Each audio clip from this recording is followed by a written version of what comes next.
अस्सलाम वालेकुम, hello and welcome. Iqbal international law services में हाजिर हूँ आज एक नए लीगल टॉपिक के साथ। आज का जो हमारा लीगल टॉपिक है वो है separation of husband and wife. Husband and wife के सेपरेशन समटाइम ऐसे होते हैं कि उनके ताल्लुकात ज़रा अच्छे नहीं रहते, मियाँ बीवी के जब ताल्लुकात अच्छे नहीं रहते तो वो ये चाहते हैं कि हम सेपरेशन ले लें, हम सेपरेशन कर लें। हस्बैंड और वाइफ कहते हैं सेपरेट हम रहना चाहते हैं, वाइफ कहते हैं सेपरेट रहना चाहते हैं। देखिए अगर हम इसको डिफाइन करते हैं सेपरेशन को, देखिए सेपरेशन को क्रिश्चियन लॉ में जुडिशियल सेपरेशन का नाम दिया गया है। कोर्ट के थ्रू वो जुडिशियल सेपरेशन ले सकते हैं। अगर हम मुस्लिम की बात करते हैं, देखिए मुस्लिम में कोई ऐसी चीज नहीं है। अगर हम फैमिली कोड की बात करते हैं, मुस्लिम लॉ की बात करते हैं तो सेपरेशन का कोई लफ्ज मौजूद नहीं है। सेपरेशन की कोई डेफिनेशन मौजूद नहीं है। सेपरेशन नाम की कोई चीज मौजूद नहीं है। इस्लाम ये कहता है कि हस्बैंड एंड वाइफ एक साथ रहें, मोहब्बत के साथ, प्यार के साथ, एक सत्य एक साथ रहें और अपने दुख दर्द, अपने तकलीफों और अपने मैटर्स में एक दूसरे का साथ दें। और वैसे भी शादी का मकसद भी यही होता है कि वो एक साथ रहें, एक साथ जिंदगी गुजारें। ये नहीं है कि बीवी अलग मकान में रहे और वाइफ हस्बैंड अलग मकान में रहे। तो ऐसा इस्लाम में कुछ नहीं है। इस्लाम ये चाहता है कि ये एक हार्मोनी का, लव एंड अफेक्शन का रिलेशन है, तो दोनों एक साथ रहे, एक छत के नीचे एक घर में रहे और प्यार मोहब्बत से रहे। अब इस्लाम में फैमिली कानून में अगर हम बात करते हैं, लव सेपरेशन नहीं है, सेपरेशन नहीं हो सकती।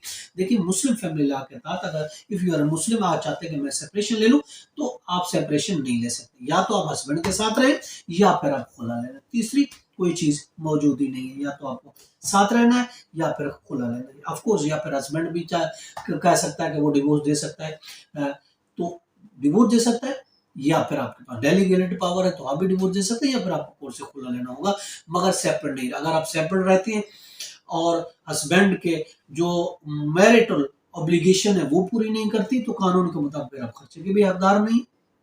अगर एक बीवी वफादार नहीं है, हस्बैंड के हुकूक पूरा नहीं करती, तो वो बीवी किसी खर्चे की भी हकदार नहीं है। हाँ, अगर हस्बैंड उसको जबरदस्ती घर से निकालता है, जबरदस्ती उसको मजबूर करता है कि वो अपने से दूर रखे, तो उस सूरत में वो खर्चा ले सकती है, उस सूरत में वो मेंटेनेंस ले सकती है।